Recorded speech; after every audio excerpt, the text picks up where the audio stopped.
They laughed when a black boy was forced to perform at school on a violin he didn't even know how to hold. They thought it would humiliate him. What they didn't expect was that inside that old violin case, he would discover something greater than talent. He would awaken a legacy. And when he stepped on that stage, silence would fall, not out of fear, but respect. Dear viewer, don't miss this powerful story about hidden talent and justice.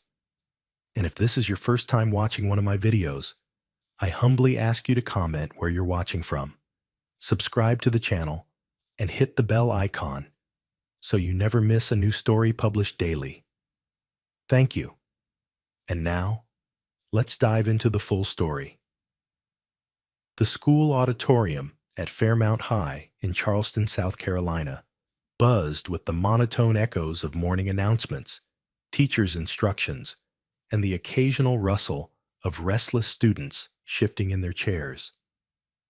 Principal Lillian Brooks stood on the stage, crisp in her navy pantsuit, her expression tightly composed beneath a veneer of professional politeness. She scanned the crowd with calculating eyes, always on the lookout for a moment to assert her control. Her gaze landed on a boy standing in the far corner, hands in his pockets, back against the wall, his broad shoulders slumped slightly. Elijah Carter, 17, quiet, reserved, black. Elijah Carter. Her voice rang sharply through the auditorium. It sliced through the air like a whip. Heads turned. Whispers followed. Why aren't you seated with your class? Elijah hesitated, clearly uncomfortable, as dozens of eyes zeroed in on him. He shifted his weight and replied with a voice more steady than he felt. My back's been hurtin'. The seats aggravate it. Principal Brooks smiled thinly, the kind of smile that didn't quite reach her eyes. Back pain, she repeated with exaggerated disbelief. I suppose the rules don't apply to back pain. No, ma'am. But she had already moved on, stepping down from the stage with deliberate, echoing heels. As she neared Elijah, she spotted something next to his feet. A violin case, worn at the edges, the kind most students carried between music class and after-school practice. And what is this? She asked, her voice syrupy sweet, but everyone could sense the trap in it. It's my cousin's, Elijah explained. I'm just holding it for her until orchestra practice. A musical man, are you? She said, voice tightening. Well then, perhaps you'd like to showcase your talent at next week's spring assembly. Elijah blinked, confused. Ma'am, I don't...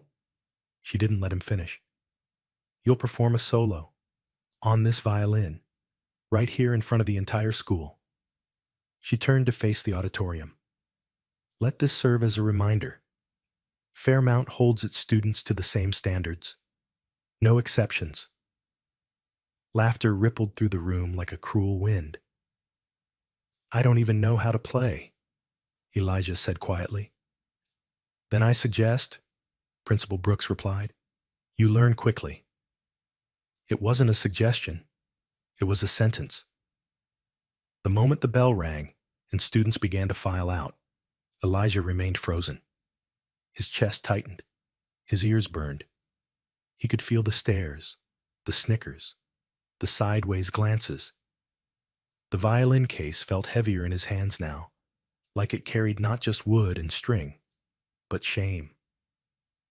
Outside the auditorium, his cousin Jada ran up to him. What the hell just happened? She's making me perform, as a punishment.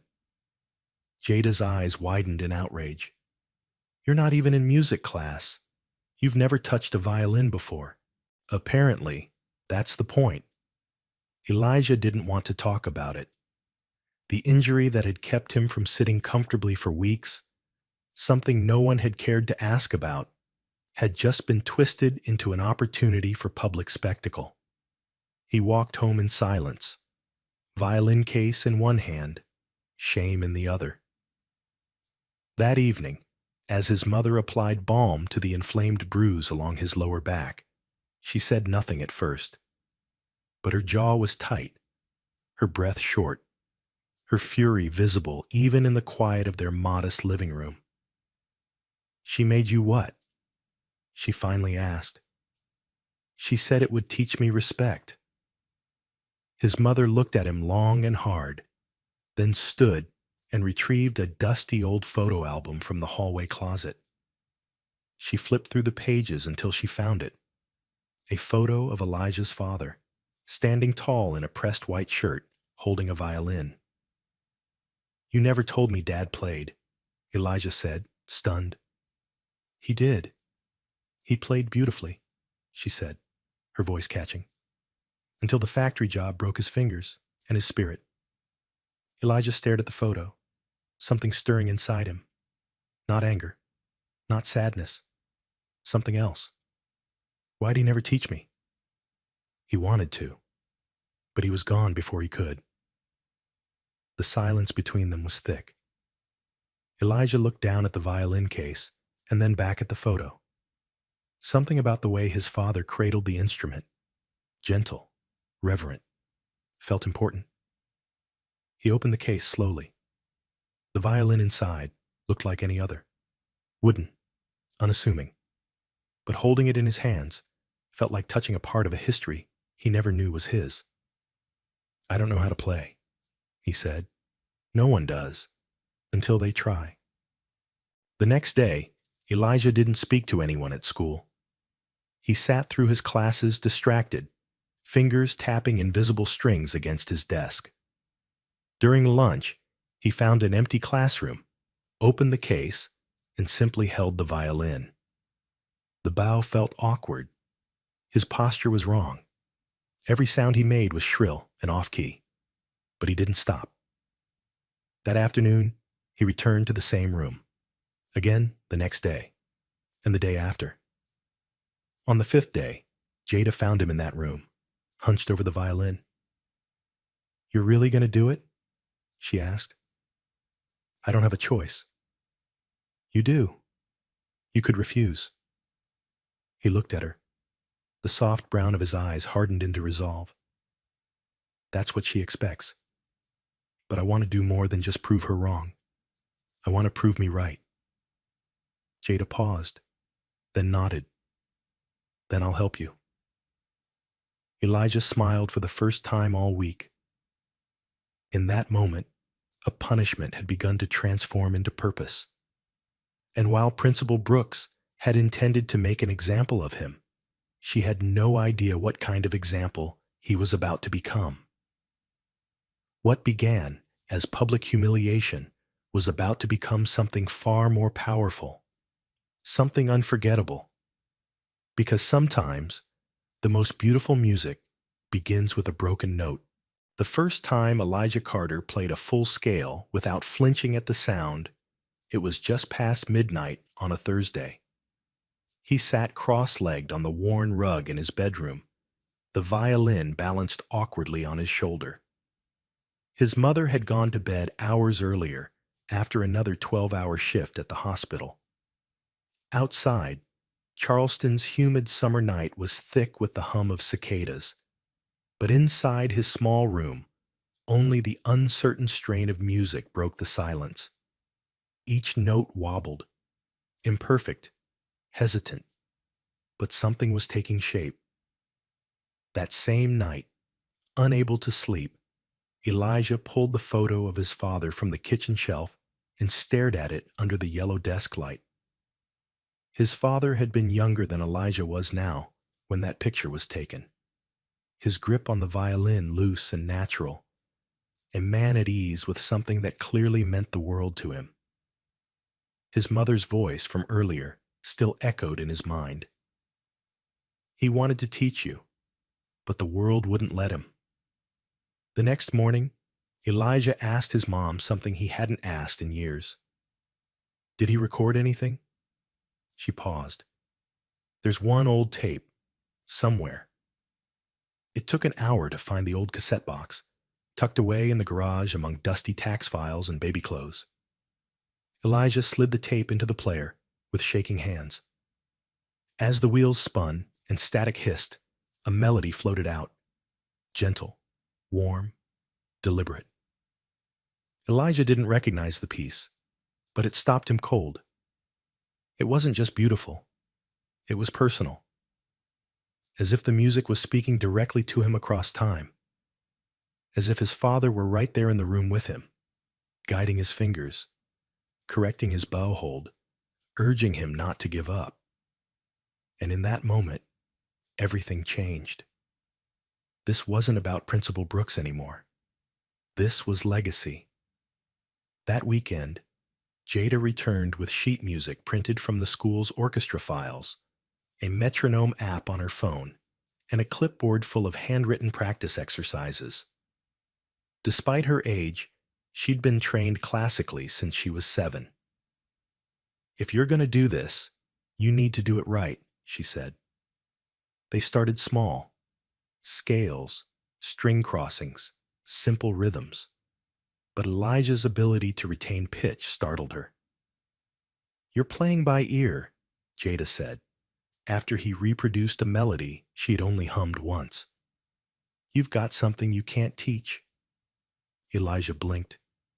"You think so?" "I know so," she said.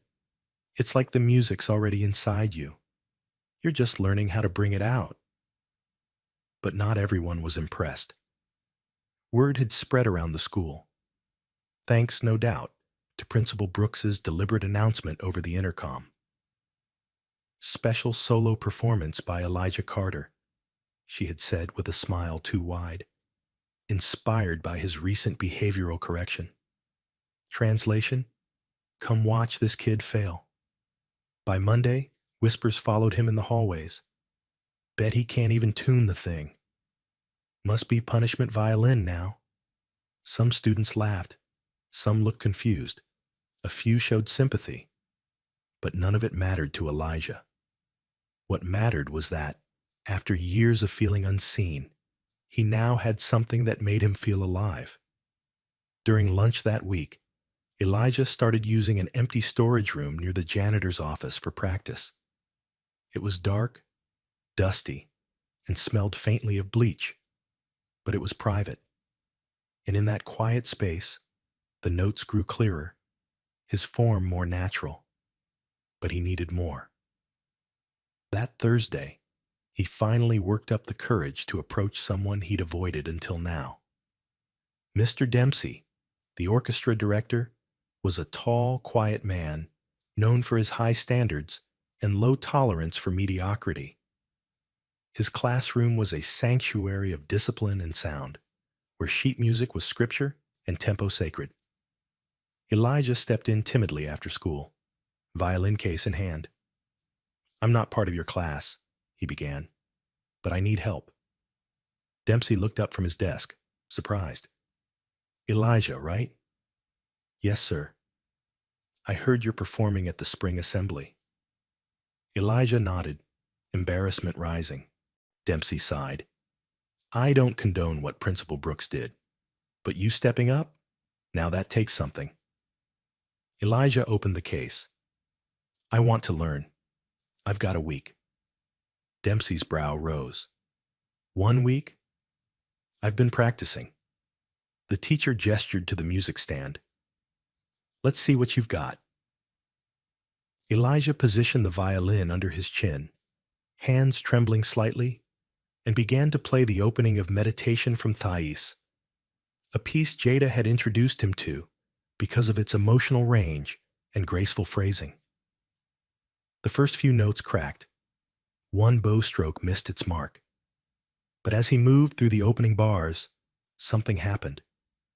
His sound, though unpolished, carried a rawness, a quiet depth that wasn't taught, but felt. When he stopped, Mr. Dempsey was silent. Then he said, "Your technique needs work. Your bowing is inconsistent." But, Elijah asked, holding his breath. "You have soul," Dempsey said. Most students don't get that until their third year. If you want, I'll work with you. Every day. We'll make something real out of this.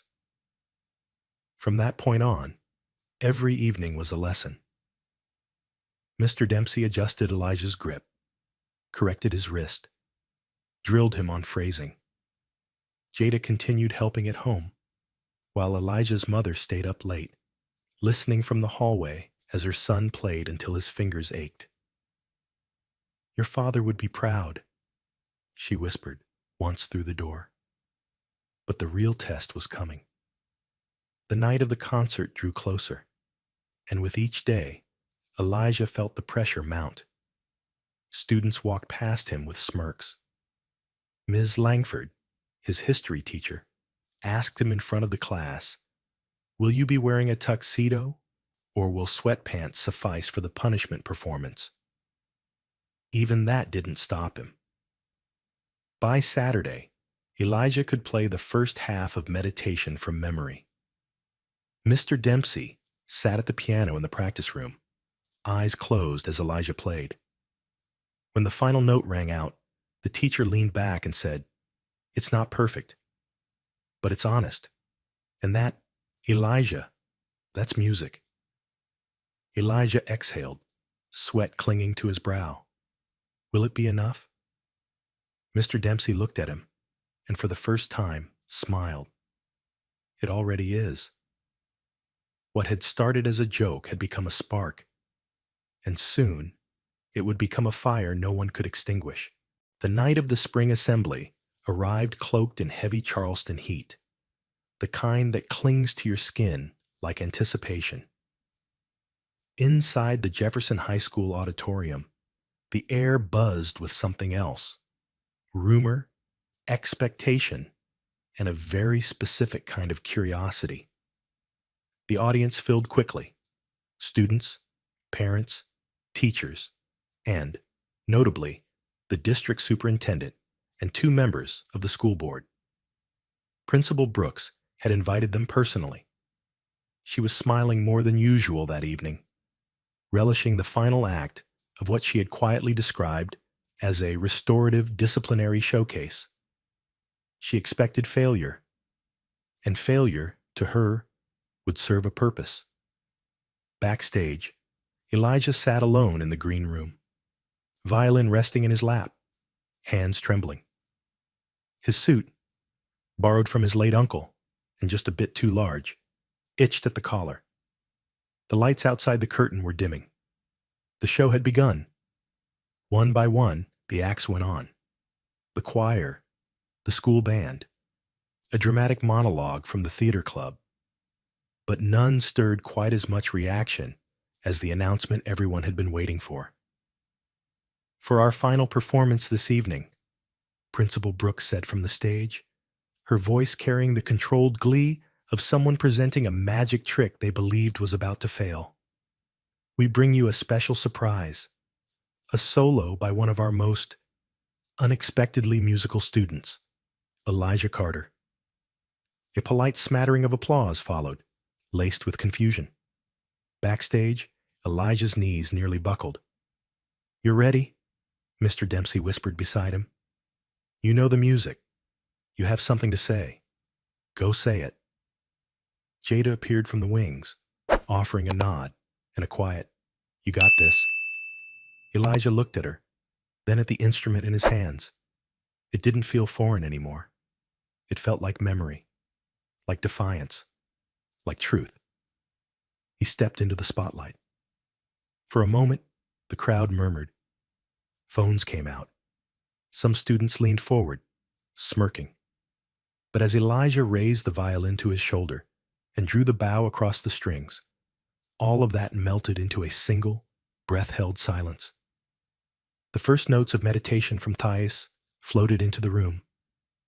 There was a hesitation in the beginning, fingers too tight, a slight screech on the bow. But then it settled, and when it did, the room changed. Elijah's sound, raw and imperfect, was undeniably alive. He poured everything into it: the humiliation of being mocked, the sting of being underestimated, the memory of his father's face, the quiet encouragement of his mother's hands. With each passing note, his body leaned into the music. The audience forgot this was supposed to be a joke. Forgotten was the label of detention substitute or troubled kid. In its place stood something impossible to categorize: a young man speaking through a violin with the emotional weight of a storm. The vibrato shook softly. His phrasing was tender but deliberate, like he was unspooling a secret. Every flaw in his technique was outshined by the sheer sincerity in his sound. He played like someone discovering who he was in real time and letting everyone bear witness to the awakening. When he hit the climactic swell, something incredible happened. Someone in the crowd audibly gasped, not in mockery, but awe. In the front row, Principal Brooks's proud expression cracked into something uncertain. Ms. Langford, his history teacher, blinked twice and leaned forward. And behind them, Elijah's mother stood up slowly, hands covering her mouth, tears welling in her eyes. The final note lingered in the air like smoke. Then silence. Then suddenly, thunderous applause. People rose to their feet. Some students screamed his name. A few even whistled. Elijah lowered his violin slowly, chest rising with disbelief. He had not just survived. He had shattered every expectation in that room. He had arrived. Backstage, Mr. Dempsey met him with glassy eyes and a steady hand. That, he said simply, was more than music. Jada rushed to his side, wrapping him in a hug that nearly knocked the violin from his hands. "You were brilliant," she whispered. I don't know what just happened," Elijah said, dazed. "You told the truth," Mr. Dempsey said, "and people listened." But the story wasn't finished. As the audience dispersed, something unusual happened. A man in a sharp navy suit approached the stage, flanked by one of the school board members. He asked to speak to Elijah privately. His name was Dr. Benjamin Hartley, Director of Outreach for the Charleston Conservatory of Music. "I saw something rare tonight," Dr. Hartley said. "Not polish, not perfection, but purpose. With the right training, Elijah, you could go far." Elijah stared at him. "You mean, like, study?" "I mean scholarships, mentorship, a pathway, if you're willing to work." At the edge of the room, Principal Brooks watched the interaction unfold, her face drained of color. Her plan to shame Elijah had just turned into the most triumphant moment of his life, and everyone saw it. And still, the ripples kept spreading. The next day, a video of Elijah's performance, uploaded anonymously, went viral within the school. Then the city. Within 3 days, local news had picked up the story. Student turned punishment into performance of a lifetime. Comments poured in. Strangers sent messages of support. Former students of Jefferson High shared their own stories of being silenced or discouraged, and now inspired. Teachers from other districts reached out to offer help. Musicians offered free lessons. Elijah's inbox became a symphony of hope, and with it, the truth became undeniable. This wasn't a moment. This was a movement. The day after the performance, Jefferson High felt different. The halls, usually filled with indifferent chatter and the static noise of routine, now hummed with something sharper. Conversation stopped when Elijah walked past, not in mockery this time, but in stunned silence or hushed admiration. Some students clapped him on the back. Others offered small smiles. A few simply nodded, unsure of what to say, but sensing something significant had happened. Elijah didn't know how to feel about the attention. He'd never asked for a spotlight. All he wanted was to be seen as more than a problem. But now, he was more than a name on a disciplinary sheet. He was a symbol, and that was heavier than applause. By third period, his name had made the local news. That afternoon, Principal Brooks called an emergency faculty meeting.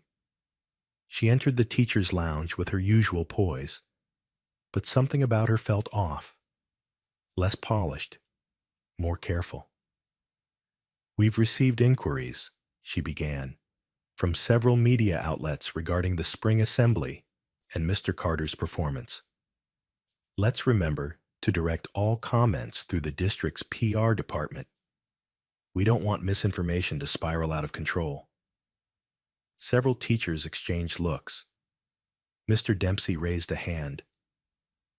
"Shouldn't we be asking a more important question? Like why this performance had to come from punishment in the first place?" A few teachers nodded. One brave science teacher, Ms. Alvarez, added, "Or why no one ever asked what Elijah was going through until now." Principal Brooks didn't respond immediately. When she did, her voice was tight. "This isn't the time for criticism. The assembly was a structured opportunity for creative growth." "You mean public humiliation," someone muttered. But the tides were already shifting. That evening, the video of Elijah's performance hit 1.2 million views. People weren't just watching, they were talking. Comment threads lit up with stories from other students in other schools who had felt silenced, underestimated, or cast aside. Elijah's story struck a nerve not just because of the music, but because it revealed what so many had experienced, the subtle cruelty of low expectations. And the reckoning began. At the next school board meeting, parents filled the room. Not just Elijah's mother, but mothers and fathers of other Black students, Latino students, students with learning differences, and students from low-income families who'd been punished more often, graded more harshly, or passed over entirely. One by one, they stood and spoke. Mrs. Carter, holding Elijah's violin case in her lap, addressed the board last. "My son didn't become gifted overnight," she said. "He was always that child. What changed is someone finally saw it and didn't try to shame it out of him." Her words landed like thunder. The board ordered an independent equity audit of Jefferson High. They launched an investigation into disciplinary patterns, staff conduct, and the alternative punishment initiative that had somehow passed administrative approval. Principal Brooks's once unshakable authority was now under scrutiny. She'd built her reputation on control, but the control was slipping. 2 weeks later, the district superintendent made an unannounced visit to the school. In the presence of staff, students, and community leaders, he called Elijah to the front of the auditorium and handed him a certificate, not just of recognition for his performance, but of acknowledgement. A formal apology from the district was read aloud, citing a failure to recognize and cultivate the potential of every student equally. When Elijah stepped up to the mic, he didn't speak right away. He stared at the sea of faces, the ones who had judged, ignored, laughed, and took a deep breath. "I'm not here because I'm special," he said quietly. "I'm here because I was given a chance to show something I didn't even know was in me. Everyone in this school deserves that chance, not just when it's convenient, not just when it's safe, but always." The room stood still, and then it erupted. But the applause wasn't just for the performance anymore. It was for the truth, the courage, the clarity. Later that week, Elijah was invited to speak on a local radio show about his journey. When asked what he hoped people would take away, he paused before answering, "I hope we stop seeing discipline as a way to make kids smaller. I hope we stop thinking. Silence means there's nothing to say. And I hope educators start asking themselves what they're missing by assuming too much and listening too little. His words weren't angry. They were honest. And honesty resonates. Mr. Dempsey began holding lunchtime music workshops for students who couldn't afford private lessons. Jada started a student-led mentorship group to help younger kids build confidence through the arts. And Elijah, now seen as more than a name on a class roster, was invited to perform at the Charleston Youth Symphony's Spring Gala. But the biggest change came not from policy, but from perspective. Teachers began looking differently at the quiet ones, the rowdy ones, the students who never raised their hands. They asked more questions. They listened more carefully. They stopped treating creativity as a reward and started seeing it as a right. And maybe that's what real reckoning looks like. Not just the fall of those who got it wrong, but the rising of those ready to do better. Weeks had passed since Elijah's performance first shook the walls of Jefferson High, yet its impact continued to ripple outward like waves stirred by a single note. What had started as a calculated act of humiliation had become something far more powerful, a catalyst for transformation, not only within the school, but in the hearts of those who once dismissed voices like his. For Elijah, life didn't return to normal. It became something different, something fuller. He still woke early every morning, but now his hands reached for the violin with purpose. What once felt like a borrowed instrument had become a part of him, a channel for emotion he couldn't always put into words. Music wasn't a punishment anymore. It was a choice. It was his. His story had traveled further than he could have imagined. It was featured on local news, then national outlets. Emails arrived from strangers who saw in him a reflection of their own struggles.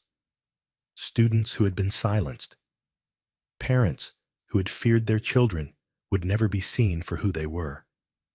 Teachers who realized, too late, that they'd overlooked brilliance hidden behind defiance or silence. Elijah tried to respond to as many messages as he could, but it wasn't the attention that changed him. It was the realization that what he had endured, what he had risen above, wasn't just about him. His story had become a mirror. And now, more people were looking into it, asking harder questions. Back at Jefferson High, the air had shifted.